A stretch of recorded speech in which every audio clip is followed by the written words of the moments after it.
آمنوا اتقوا الله وقولوا قولا سديدا يصلح لكم أعمالكم ويغفر لكم ذنوبكم ومن يطع الله ورسوله فقد فاز فوزا عظيما.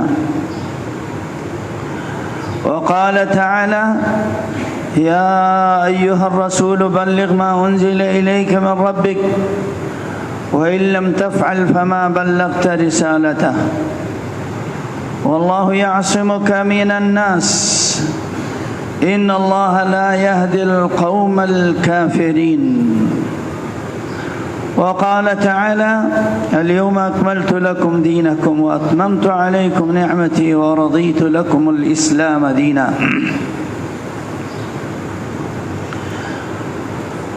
اللهم صل على محمد وعلى آل محمد وبارك وسلم عليه. سبحانك لا علم لنا إلا ما علمتنا إنك أنت العليم الحكيم. اللهم علمنا ما ينفعنا وارزقنا علما ينفعنا ربنا زدنا علما. ماہ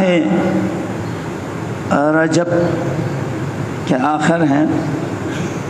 آج 27 رجب. بعض حکومتوں نے، صوبوں نے باقاعدہ قومی سطح پر اس کو شب معراج کے نام سے چھٹیاں دے دی. چھٹیوں سے تو لوگ بڑے خوش ہو جاتے ہیں. اسلام میں جمعہ ہفتے کی عید ہے، اس میں بھی کام کرنے کا حکم دی ہے. فَإِذَا قُضِيَتِ الصَّلَاةُ فَانْتَشِرُوا فِي الْأَرْضِ وَابْتَغُوا مِنْ فَضْلِ اللَّهِ. نماز جمعہ کے بعد دنیا میں پھیل جاؤ، اللہ کے فضل تلاش کرو. نہ عبادت کے لیے کبھی چھٹی ہے الا کہ کوئی عذر شرعی ہو، نہ کمائی کے لیے، کام کے لیے کوئی پابندی ہے. ہاں، عبادات محدود ہیں. آپ اپنی مرضی سے جتنا چاہے، جو چاہے، جب چاہے کریں نہیں. دنیا کی ترقی، دنیا کے کام جس کے بارے میں صریح حرمت نہیں ہے، وہ سب جب چاہے کریں، جیسے چاہے کریں. دنیاوی معاملات میں شریعت نے اتنی قیود شروط نہیں لگایا.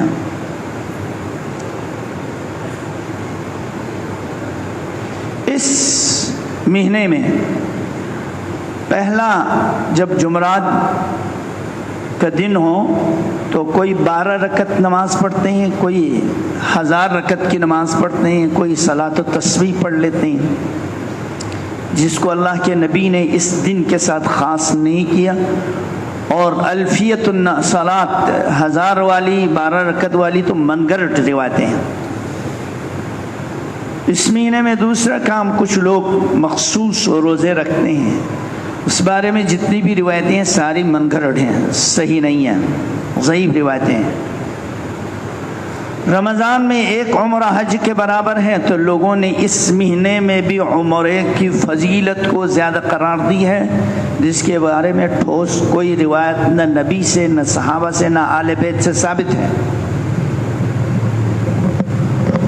اور 22 رجب کو سیدنا جعفر صادق رحمۃ اللہ علیہ کے نام پر کونڈے نکالتے ہیں صدقات خیرات کے لیے. کوئی دن جس کو اللہ کے نبی نے مقرر نہ کیا ہو، ہمیں مقرر کرنے کی ضرورت نہیں ہے. نہیں، جعفر صادق نے اپنے نام پر کونڈے نکالنے کا حکم دیا ہے. اور اس مہینے میں زمانہ جاہلیت میں فرع اور عتیرہ رجب کے مہینے میں قربانی پیش کرتے تھے. رجب کے مہینے میں قربانی. اللہ کے نبی صلی اللہ علیہ وسلم نے فرمایا: لا فرع ولا عتیرہ. یہ رجب کے مہینے میں کوئی عتیرہ قربانی نہیں ہے، نہ ہی فرع ہے. زمانہ جاہلیت میں جب اونٹنی کو یا گائے کو پہلا بچہ ہو جائے تو اس کو بت کے نام پر قربان کر دیتے تھے اس بچے کو. تو جس کام کو مشرکین نے کیا ہو اسلام نے اسے حرام قرار دی، بھلے اللہ کے نام ہی کیوں نہ ہو، اس دن کو خاص کرنے کی کوئی اجازت نہیں ہے. معراج کے بارے میں ہم نے پہلے بات کر لیا تھا. معراج برحق ہے، جسم سمیت ہوا ہے، لیکن اس تاریخ کو ہونے کا کوئی ثبوت نہیں ہے. اس بارے میں قدیم علماء کرام اور آپ کے اس دور کے مفتی رشید نے پوری کتاب لکھ دیا ہے کہ یہ کسی بھی روایت میں ثابت نہیں ہے کہ آپ صلی اللہ علیہ وسلم کا معراج رجب میں ہوا ہو. 27 رجب تو تخصیص تو بہت دور کی بات ہے. کوئی ربیع الاول کہلاتا ہے، کوئی رمضان کہلاتا ہے، حتیٰ کہ سال میں بھی اختلاف ہے. کیوں یہ دن، یہ رات، یہ تاریخ اللہ کے نبی نے، صحابہ نے عبادت کے لیے خاص نہیں کی، اس لیے مؤرخین اس چیز سے غافل رہے ہیں، اس دن کو محفوظ نہیں کیا گیا. ہاں معراج میں بہت سارے واقعات، ہدایات ہیں جس پر ہم نے گفتگو کر چکی ہیں. آج کا موضوع ہے کہ دین مکمل ہو چکی ہے، ہمیں سنت کے اندر اضافہ کرنے کی گنجائش نہیں ہے. یہ سارے نئے نئے کام دین میں کیوں پیدا ہوتے ہیں؟ اس کا سبب لوگ سنت بدعت کو پہچانتے ہی نہیں ہیں، جانتے ہی نہیں ہیں، اور بدعت کی خطرناکی وعید سے ناآشنا ہے.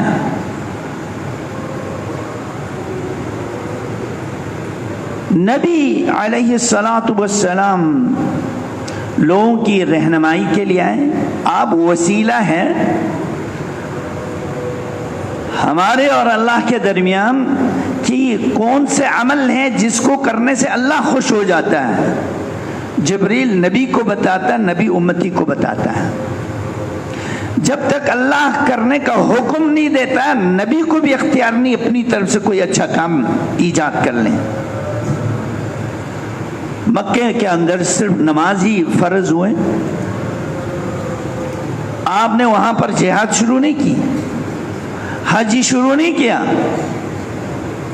نظام زکوٰۃ وہاں فرض نہیں ہوا، آپ نے کوئی حکم نہیں دی. کیوں؟ اللہ نے حکم نہیں دیا. جب تک اللہ آرڈر نہ کرتا، نہیں کرتا، حکم نہیں دیتا، اللہ کے نبی اپنی طرف سے کوئی کام کرتا ہی نہیں. کیوں؟ اللہ نے تو آپ کو حکم دیا، یا ایھا الرسول، اے میرے محبوب رسول، بلغ ما انزل الیک، آپ پہ جو جو نازل ہو جائے آپ نے پہنچانا ہے. بلغ ما انزل الیک من ربک، رب کا جو آرڈر ہے پہنچا دیجئے. وَإِن لَّمْ تَفْعَلْ فَمَا بَلَّغْتَ رِسَالَتَهُ، آپ نے اللہ کا حکم پہنچایا نہیں تو آپ نے نبوت اور رسالت کی جو ذمہ داری ہی ادا نہیں کی. آپ کی ذمہ داری پہنچانا ہے. وَاللَّهُ يَعْصِمُكَ مِنَ النَّاسِ، آپ کو کوئی ڈر خوف نہیں، حق بات پہنچا دو. کیوں؟ اس لیے ہم ہی آپ کی حفاظت کرنے والے ہیں. جب تک آپ پہنچائیں گے نہیں، گمراہ لوگوں کے لیے رہنمائی ممکن نہیں. ان اللہ لا یہدی القوم الکافرین، پہنچانا آپ کی ذمہ داری ہے، حق بات کو بتلانا آپ کی ذمہ داری ہے. اللہ بگڑے ہوئے ان کافروں کو ہدایت نہیں دیتا. دوسری جگہ پر فرمایا انک لا تہدی من احببت، سب کو راہ حق پر قائم کرنا یہ آپ کی ذمہ داری نہیں. انک لتہدی الی صراط مستقیم، سیدھا راہ بتلانا آپ کی ذمہ داری ہے. نبی نے سیدھے راستے بتلا دیے ہیں. جوں جوں فرائض فرض ہوتے گئے، روزے فرض ہوئے تو رمضان کے روزے رکھنا شروع کر دی. زکوٰۃ فرض ہوئے، زکوٰۃ ادا کرنا شروع کر دی. زندگی کے سارے آخری سال میں 9 ہجری کو ابھی حج فرض نہیں ہوا، ابو بکر صدیق کو بھیجا کہ آپ حج ادا کریں۔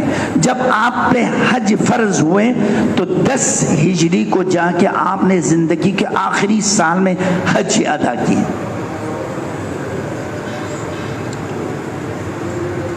عبادات وہ ہیں جو رب کو پسند ہے، رب جبریل کے ذریعے نبی کو بتلاتا ہے، اور عبادت میں سب سے اہم ترین عبادت نماز ہے۔ اس نماز کے لیے خصوصی طور پر آسمانوں میں بلا کر رب نے ڈائریکٹ نبی صلی اللہ علیہ وسلم کو وحی کر کے بتلا دیا ہے۔ آپ نے فرمایا صلو کما رأیتمونی اصلی، جیسے میں نماز پڑھتے ہوئے دیکھا ہوں تم لوگ پڑھو۔ خذوا عنی مناسککم، قصوہ اونٹنی پر ہے، حج کا سفر ہے، عرفات، مزدلفہ، مشاعر الحرم میں آپ سفر جاری ہے، لوگوں کو بتلا رہے ہیں دیکھو حج سیکھ لو مجھ سے اس سال، شاید آئندہ سال ملاقات نہ کریں۔ گویا کہ آپ کو اطلاع ہو گئی تھی یہ زندگی کے آخری سال ہے، دین مکمل ہو چکی ہے۔ حجۃ الوداع کا مقام ہے، جزیرہ عرب سے شرک، کفر، بت پرستی کے اڈوں کو ختم کر دیا، اور رب نے آیت نازل کر دی الیوم اکملت لکم دینکم، ہم نے تمہارے لیے دین مکمل کر دی ہے۔ اب نہ کمی کی گنجائش ہے، کوئی اضافہ کر لیں، جو ہے اس میں کمی کرنے کی گنجائش نہیں، اضافے کی بھی گنجائش نہیں، کمی کی بھی گنجائش نہیں، دین مکمل ہے۔ نہ ہم دین میں کوئی نیا چیز ڈال سکتے ہیں نہ نکال سکتے ہیں۔ اس میدان عرفات کے اندر لمبے خطبہ، زندگی کا سب سے بڑا طویل ترین خطبہ ارشاد فرمانے کے بعد اللہ رب العالمین کو گواہ رہ کر فرماتا ہے اللہم حل بلغت، میرے مالک کیا میں نے نبوت اور رسالت کو پہنچایا کہ نہیں؟ اے اللہ میں نے دین اور شریعت لوگوں کو پہنچایا ہی کہ نہیں؟ اللہم فاشہد، اے اللہ تو ہی گواہ رہے، اللہم فاشہد، اے اللہ تو ہی گواہ رہے، میں نے دین لوگوں تک پہنچا دیا۔ صحابہ سے مخاطب ہو کر فرمایا الا هل بلغت، کیا میں نے دین تم تک پہنچایا کہ نہیں؟ قالوا بلا یا رسول اللہ، کیوں نہیں اللہ کے نبی آپ نے دین پہنچایا ہے۔ انک بلغت الرسالہ وَأَدَّيْتَ الْأَمَانَةَ وَنَصَحْتَ الْأُمَّةَ، آپ نے رسالت اور نبوت کی ذمہ داری کو ادا کی ہے، آپ نے امانت کی پاسداری کر کے اللہ کی امانت ہم تک پہنچا دی ہے، آپ نے تمام تر نصیحتیں امت تک پہنچا دی ہے۔ اللہ تو گواہ رہے، اے امت اسلامیہ کے لوگوں تو بھی گواہ رہے، تم لوگ بھی گواہ رہو، دین مکمل ہو چکی ہے۔ وہ کام جس کو نبی نے نہ کیا ہو، آل بیت رسول نے، امہات المؤمنین نے، صحابہ نے نہ کیا ہو، آج وہ ہمارے لیے دین نہیں ہو سکتا۔ ام المؤمنین عائشہ رضی اللہ تعالی عنہ، حضرت مسروق تابعی ہے رحمت اللہ علیہ سے فرماتی ہے کہ من حدثک ان محمدا کتم شیئا، آپ کو کوئی یہ بتلا دے محمد نے کچھ چیز چھپا دیے تھے، بتائے نہیں تھے، تو سمجھ لو فقد کذب، اس نے جھوٹ بولا ہے۔ کیوں؟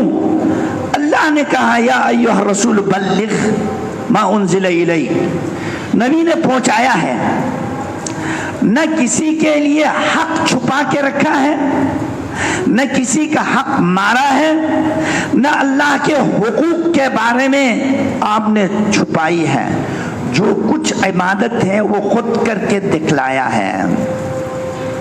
وَأَنزَلْنَا إِلَيْكَ الذِّكْرَ لِتُبَيِّنَ لِلنَّاسِ، ہم نے آپ پر قرآن کو اتار دیا تاکہ لوگوں کو کھول کھول کر بتلا دیں،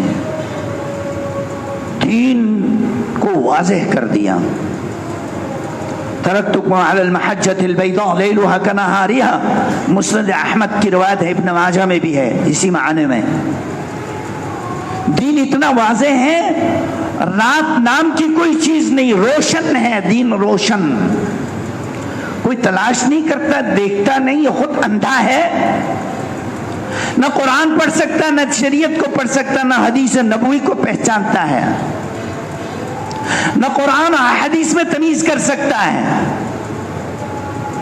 منگلٹ اور صحیح حدیث کے درمیان تمیز نہیں کر سکتا، وہ خود کورے ہیں، تو یہ اس کی کمزوری ہے۔ دین واضح ہے۔ امام شافعی اپنی مسند کے اندر ارشاد فرماتا ہے کہ اللہ کے نبی صلی اللہ علیہ وسلم کا یہ فرمان ہے، ما ترکت شیئا مما نہاکم اللہ عنہ الا وقد نہیتکم عنہ، جو کچھ اللہ نے حرام کیا ہے تمہارے اوپر، میں نے اس چیز سے منع کیا ہے، یعنی جو کچھ اچھا کام ہے وہ کر کے بتلایا ہے، جو کچھ برائی ہے اس سے منع کی ہے۔ یہاں پر ایک بات سمجھو،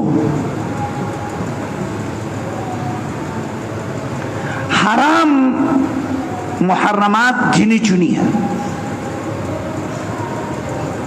سود ہیں، ناجائز کاروبار ہیں، اور درندے ہیں، کھانے کے لحاظ سے منع ہیں، چیڑ پھاڑ کرنے والے جانور ہیں، پنجوں سے حملہ کرنے والے تمام پرندے ہیں، ان کی صفات بتا دی، یہ سب حرام ہے۔ محرمات بالکل واضح ہیں۔ ہم اپنی طرف سے نیا کوئی پھل وجود میں آتا ہے، شریعت میں اس کی حرمت کی کوئی سبب نہیں ہے، تو ہم کہیں یار یہ حرام ہے، آپ کے حرام کہنے سے حرام نہیں ہوتا ہے۔ کوئی نئی جانور آپ کے سامنے آ چکی ہے، عربوں میں معلوم نہیں تھا، ہم اپنی طرف سے حرام کہنے سے حرام نہیں ہوتا، کیونکہ وہ درندہ صفت جانور نہیں، ذی انیاب والے نہیں ہیں، تو پھر ہم اس کو حرام نہیں کر سکتے۔ تو محرمات گنی چنی گنتی کے ہیں، باقی سارے حلال ہیں، سب کچھ حلال ہے، کھانے پینے کی چیزیں راستے کھلے۔ ہاں مٹی ہے، لکڑی ہے، یہ غیر مفید چیزیں ہیں، تو اسلام نے آپ کو نفع بخش چیزوں کو کھانے کا حکم دیا ہے۔ کچھ طبائع اطباء ماہرین جانتے ہیں، اور اس کے مقابلے میں جہاں محرمات گنی چنی کی بات ہے، عبادات محدود ہیں، نماز ہے، روزہ ہے، حج ہے، زکوٰۃ ہے، اس میں کمی بیشی کی گنجائش نہیں ہے۔ 5 وقت نمازوں میں نہ اضافہ کر سکتے نہ کم کر سکتے ہیں۔ جتنی بھی عبادتیں ہیں، سنتیں ہیں، ریاضتیں ہیں، قربت الہی کی عبادات ہے، وہ عبادت جس کو نبی نے رات میں، دن میں، سفر میں، حضر میں، خوشی میں، غمی میں اللہ کے قرب کے لیے جو عمل کیا ہے، وہ ہمارے لیے سنت ہے۔ جس عبادت کو نبی نے اللہ کے قرب کے لیے نہیں کیا ہے، وہ بدعت ہے، وہ عبادت نہیں ہے۔ بدعت اور سنت، سنت عرف کے اندر طریقہ، راستہ، لیکن سنت نبوی نبی کا طریقہ، نبی کا راستہ۔ عبادات کے اندر ہم پابند ہیں کہ نبی کے سنت کے پابند ہیں، ہم اپنی طرف سے کوئی عمل ایجاد نہیں کر سکتے۔ دنیا کی عام معاملات ہیں، ایجادات ہیں، اس میں آپ نئی نئی چیزیں ایجاد کر سکتے ہیں، مصنوعات ہیں، وہ عبادت نہیں ہے۔ اب پنکھے ہیں، اے سی ہے، جہاز ہیں، رہن سہن کی اچھی چیزیں ہیں، یہ ہماری ضرورت ہے، یہ عبادت نہیں ہے، یہ مطلوب ہے۔ مدینے میں کھجوروں پر پیوند کاری ہوتے تھے. آپ صلی اللہ علیہ وسلم نے ایک دفعہ منع کیا, نقصان ہوئے, تو آپ نے فرمایا انتم ادرا بدنیاکم, دنیا کے معاملات تم لوگ جانتے ہو, تم وہ کام کرو جو تمہارے فائدہ ہے. دنیاوی معاملات میں ہم آزاد ہیں, نئے ایجادات ایجاد کر سکتے ہیں, کیونکہ ان ایجادات کا تعلق رب کی قرب نہیں, لیکن وہ وسیلہ ہے رب کے قرب حاصل کرنے کی, عبادت کو ادا کرنے کے لیے. اب پنکھے ہیں, ایسی ہیں, یہ ایک وسیلہ ہے سکون کے لیے, تاکہ آپ سکون سے نماز پڑھ سکیں. آپ جہاز کے ذریعے سفر کرتے ہیں تاکہ آرام سے آپ حج کر سکیں. تو جہاز پر سفر کرنا کوئی فرض نہیں ہے, نہ سنت ہے, یہ ایک وسیلہ ہے, ہماری ضرورت ہے. اس کو سنت بدعت سے کوئی واسطہ نہیں ہے. شرعی سنت وہ ہے جس عمل کو اللہ کے نبی نے اپنی زبانی کلامی کرنے کا حکم دیا ہو, یا آپ نے کر کے دکھایا ہو, جیسے کہ وضو کر کے دکھلایا, نماز پڑھ کے دکھلایا, حج کر کے دکھلایا. یہ فعلی ہے, عملی سنت ہے. تقریری وہ ہے جو آپ کے سامنے ایک صحابی نے کر لیا, آپ نے منع نہیں کی. سیدنا صحابی جلیل قیس بن عمر فرماتے ہیں, فجر کی نماز ادا ہونے کے بعد ایک صحابی جس نے فجر کی نماز ادا کر لیا تھا جماعت کے ساتھ, الگ ہو کے نماز پڑھنے لگے. اللہ کے نبی نے سلام پھیرنے کے بعد پوچھا, کیا تم نے 2 فجر کی نماز پڑھی ہے جبکہ تم نے ہمارے ساتھ فرض ادا کر لیا تھا؟ کہنے لگے وہ صحابی, اللہ کے نبی, فجر سے پہلے جو 2 سنتیں تھیں وہ رہ گئے تھے, وہ میں نے ابھی ادا کری ہیں. تو آپ خاموش ہو گئے, آپ نے منع نہیں کی.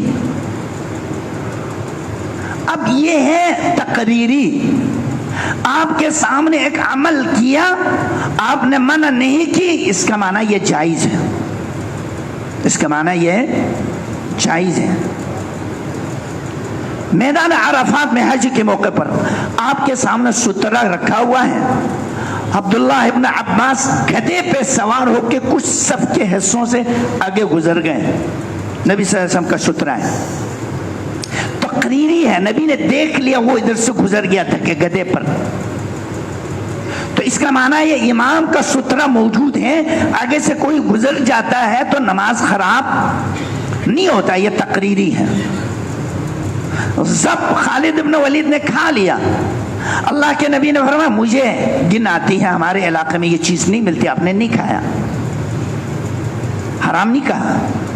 تو سنت وہ ہے جس کو آپ نے خود کیا ہو, یا کرنے کا حکم دیا ہو, یا آپ کے سامنے کسی صحابی نے ادا کر لیا ہو, آپ نے منع نہیں کی, تو وہ ہمارے لیے جائز اور سنت ہے, عمل ہے. بدعت کا معنی یہ ہے, عربی اصطلاح میں بدعت نئی چیز کو کہتے ہیں, نئی ایجادات کو. اور شریعت کے اندر ہر وہ عمل, عبادت, طریقہ جس کو اللہ کے نبی نے نہ کیا ہے, نہ کرنے کا حکم دیا ہے, نہ شریعت میں اس کا کوئی ثبوت ہے, وہ اللہ کے رضا کے لیے کر لیتا ہے, تو یہ بدعت ہے. مثال کے طور پر 27 رجب کو صبح طلوع فجر کے بعد باقاعدہ اہتمام سے اجتماعی معراج کی نماز ادا کرنا شروع کر دیں, جو کہ ابھی تک شروع ہوا نہیں. 27 رجب کو چراغاں تو کرتے ہیں اور نفلی نمازیں بھی پڑھتے ہیں, نعت اور تقریریں بھی جھاڑتے ہیں, اور اس رات کو مناتے ہیں, اپنی اپنی مرضی سے مناتے ہیں, جیسے چاہتے مناتے ہیں. اور اس عمل کو وہ سنت سمجھ کر لے تو یہی بدعت ہے, تخصیص کر لی. ہمارے لوگوں نے ایک مقولہ مشہور رکھا, جمعرات بڑی رات, صدقے کی رات، بھائی سارے راتیں بڑی ہیں جس میں آپ صدقات، خیرات اور نوافل کے ذریعے، عبادات کے ذریعے اللہ کے قرب حاصل۔ اس کے لیے جمعرات کو، شب معراج کو، شب برات کو خاص کیوں کرتے ہیں؟ اللہ کے نبی نے جب خاص نہیں کیا، من عمل عملا لیس علیہ امرنا فهو رد، ہر وہ عمل جس کو ہم نے نہیں کیا ہے وہ عبادت سمجھ کر کرتا وہ مردود ہے۔ من احدث فی امرنا هذا ما لیس منه فهو رد، ہمارے دین میں کوئی نئی چیز ایجاد کرے، مسلم شریف کی، ابو داؤد شریف کی حدیث ہے، ہمارے دین میں کوئی نئی چیز ایجاد کر دیں جبکہ ہم نے اس کو دین میں شامل کیا نہیں، فهو رد، وہ مردود ہیں، خواہ وہ اعتقادیات سے ہو یا عملیات سے متعلق ہو۔ دین کے اندر بے شمار نئی چیزیں داخل ہو چکی ہیں، وہ سارے اکثر شخصیات اور لوگوں کی ایجاد کردہ ہے۔ سب سے پہلی بدعت دین کے اندر قدری فرقہ، یہ فرقے سارے بدعتیں ہیں، لوگوں کے نام پر جتنے فرقے بنے ہیں دین اسلام سے ہٹ کر، کتاب و سنت سے ہٹ کر، یہ ساری بدعتیں ہیں۔ اللہ کے نبی نے فرمایا افترقت الیہود الی 71 فرقہ، یہودی 71، عیسائی 72، وستفترق امتی علی 73 فرقہ، میری امت بھی 73 فرقے سے زیادہ بڑھ جائیں گے۔ کلهم فی النار الا ما انا علیہ واصحابی، سب جہنم میں جائیں گے سوائے میں اور میرے صحابہ کے طریقے پر ہیں۔ صحابہ، آل بیت اور نبی کے طریقے پر چلنے والے، خواہ اپنے آپ کو مالکی کہے، شافعی کہے، جعفری کہے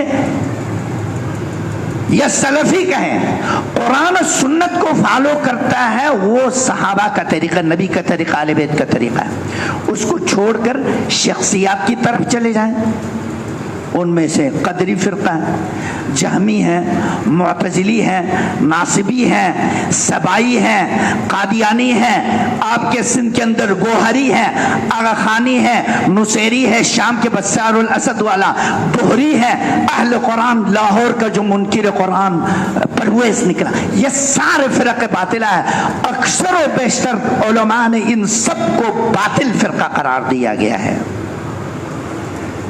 ابو داؤد شریف میں حدیث ہے، الا انی اوتیت الکتاب ومثلہ معا، خبردار مجھے قرآن جیسے اور بھی کتاب دی گئی ہے، خطرہ ہے کہ زمانہ آئے گا بندہ پیٹ بھرا ہوا کھا کھا کے پیٹ پھولا ہوا ہوگا، یوشک رجل شبعان علی عریکتی، چارپائی پر مسیری پر ہوں گے، کہیں گے علیکم بہذا القرآن، بس اس قرآن کو پکڑو، صرف قرآن کو مانو، جو کچھ قرآن میں اسی کو لے، باقی سب چھوڑو۔ 1400 سال پہلے اللہ کے نبی نے بتایا، 14ویں سال کی شروع میں، 1400 سال کے بعد، 1300 سال کے بعد 14ویں سال کی شروع میں، یہ پرویز عبداللہ چکرالوی، یہ لاہوری چارپائی پہ بیٹھ کر کہتا ہے لوگوں سے لیکو صرف حدیثیں من گڑھ بھی ہے، یہ ہے وہ ہے، ان کو حل سمجھ میں ہی نہیں آ رہا تھا کون سے حدیث صحیح یا ضعیف ہے، کہ بس صرف قرآن پر چلو، اتحاد ہوں گے، خاک اتحاد ہوا۔ یہ ملتانی رمضان کا الگ فرقہ ہے، آپ کے طارق روڈ پر ایک محمد شیخ ہے، اس کا الگ فرقہ ہے، سب اہل قرآن کی اپنی الگ الگ فرقے ہیں، کوئی شیبہ ہے اس کا الگ فرقہ ہے، سب منکرین حدیث ہیں۔ اسی لیے اللہ کے نبی نے ایک دفعہ خصوصی خطاب کے اندر، عرباض ابن ساریہ فرماتے ہیں، ابو داؤد شریف کی روایت ہے، لمبی حدیث ہے، اس موقع پر صحابہ کرام نے فرمایا کہ اللہ کے نبی لگتا ہے آپ دنیا سے جانے والے، ہمیں خصوصی نصیحت فرما دیجئے۔ اس موقع پر فرمایا اوصیکم بتقوی اللہ، اللہ سے ڈرو، وسمع وطاعہ، حق بات سنو اور وقت کی امیر کی اطاعت کرو، وَإِنْ عَبْدًا حَبَشِيًّا، حبشی غلام بھی تم پر سربراہ بنایا جائے، حکمران بنایا جائے، مان لو۔ آج ساری لڑائی اسی کرسی کے لیے، عربی نہیں عجمی، آزاد نہیں غلام، گورے نہیں کالے حبشی غلام جبری تمہارے اوپر مسلط کر دیں، لڑنا نہیں آپس میں مسلمانوں، برداشت کرو برداشت کرو۔ فَإِنَّهُ مَن يَعِشْ، ساری لڑائیاں چل رہی ہیں، مسلسل چل رہا ہے، کرسیوں کی لڑائیاں ہیں، بھکاری ہیں سارے، لٹیرے ہیں سارے، اللہ ان کی شرنگیزی سے ہمارے ملک کو اور عالم اسلام کو نجات دیں۔ دین، ایمان، ضمیر سب فروخت کرنے والے ہیں۔ ہمیں جو شریعت نے حکم دی ہے ملک کے اندر فساد مت پھیلاؤ، نااہل آدمی کو بھی تم پر مسلط کر دے برداشت کر دو، اور اس کو ہٹانے کا شرعی اصول صبر شکر کے ساتھ طریقے سے اس کو ہٹاؤ۔ فَإِنَّهُ مَن يَعِشْ مِنْكُمْ بَعْدِي فَسَيَرَىٰ اخْتِلَافًا كَثِيرًا، میرے جانے کے بعد دنیا میں تمہارے اندر شدید اختلافات ہوں گے، لہذا فَعَلَيْكُمْ بِسُنَّتِي، بس میری سنت جو ثابت ہے اس پر عمل کرو، خلفاء راشدین کے طریقے پر چلو، وَعَضُّوا عَلَيْهَا بِالنَّوَاجِذِ، ڈانٹ سے پکڑو اور کہیں سنت چھوٹ نہ جائے، وَإِيَّاكُمْ، خاص کر بچو، وَمُحْدَثَاتِ الْأُمُورِ، جی دین کے اندر جو نئی نئی چیزیں ہیں بدعت، اس سے بچو، فَإِنَّ كُلَّ مُحْدَثَةٍ بِدْعَةٍ، ہر بدعت جو ہے نئی چیز بدعت ہے، وَكُلُّ بِدْعَةٍ ضَلَالَةٍ، ہر نئی چیز دین کے اندر گمراہی ہے، گمراہی جہنم تک لے جاتی ہے۔ قرآن نے فرمایا مَا آتَاكُمُ الرَّسُولُ فَخُذُوهُ، جو اللہ نے لایا ہے بس اس کو لے لو، رسول تم کو دے دے اس کو قبول کرو، جس کو رسول نے تمہیں حکم نہیں دیا اس کو مت کرو۔ اب مصیبت ہے کہ ایک مولوی کہتے ہیں یہ سنت ہے، دوسرے کہتے ہیں بدعت ہے، عوام کہاں چلے جائے؟ بھئی سنت پر عمل کرنے سے ثواب ہے، سنت چھوڑنے سے گناہگار نہیں ہوں گے۔ کتنے آپ کے نمازوں کی سنتیں چھوٹ گئی بھائی، فرائض میں کوئی اختلاف نہیں، اختلاف سنت میں ہے، ایک کہتا ہے یہ سنت ہے، دوسرا مولوی کہتا ہے بدعت ہے، ایک ڈاکٹر کہتا ہے یہ کیپسول تریاق ہے، دوسرا ڈاکٹر کہتا ہے نہیں زہر ہے۔ سمجھداری یہی ہے، کورونا سے بھی بچ رہے ہیں لوگ، انجیکشن نہیں لگاؤ جی، کورونا کی لگا دیا خطرناک ہے، تباہی ہے۔ کچھ لوگ کورونا کی انجیکشن لگوا رہے ہیں، کوئی نہیں لگا رہا ہے، خطرہ ہے کہ کہیں یہ ہلاکت بربادی نہ ہو، بچ رہا ہے۔ ارے یہ بدعت بھی ہے اور سنت بھی اسی طرح ہے۔ احتیاط یہ ہے اس کیپسول کو مت کھاؤ جس کو ڈاکٹروں نے بولا ہے یہ زہر ہے، ایک کہتا ہے تریاق ہے، کھا لیا تو مر جائیں گے، تباہ ہو جائیں گے، ابھی تو جی رہے ہیں نا۔ احتیاط یہ ہے بدعت کو مت کرو، کر لیا قیامت کے دن حوض کوثر سے پانی محروم ہوں گے، اللہ کے نبی کے سفارش نہیں ہوں گے۔ ابو داؤد شریف کی روایت ہے، کتاب السنہ کا مطالعہ کرو، تفصیل حدیثیں موجود ہیں، فسوقاً فسوقاً لمن غیر بعدی، جنہوں نے میرے دین کو بگاڑ دیا ہے حوض کوثر سے ان کو دور لے جاؤ، ان پر ہلاکت بربادی ہو جنہوں نے میری شریعت کی شکل کو بگاڑ دیا ہے۔ آج خرد کا نام جنون، جنون کا نام خرد، حق باطل، باطل حق، سنت بدعت، بدعت سنت۔ بدعت کو منوانے کے لیے بڑے چراغاں، اشتہارات، زور آور جوس نکال کے طاقت کے ذریعے منوانا چاہتے ہیں، اور سنت جو سرے سے موجود ہے اس پر عمل کرنے کے لیے تیار نہیں۔ اللہ ہمیں ہر قسم کی بدعت سے اجتناب کرنے کی توفیق عطا فرما۔ سبحانک اللہم و بحمدک، اشہد ان لا الہ الا انت۔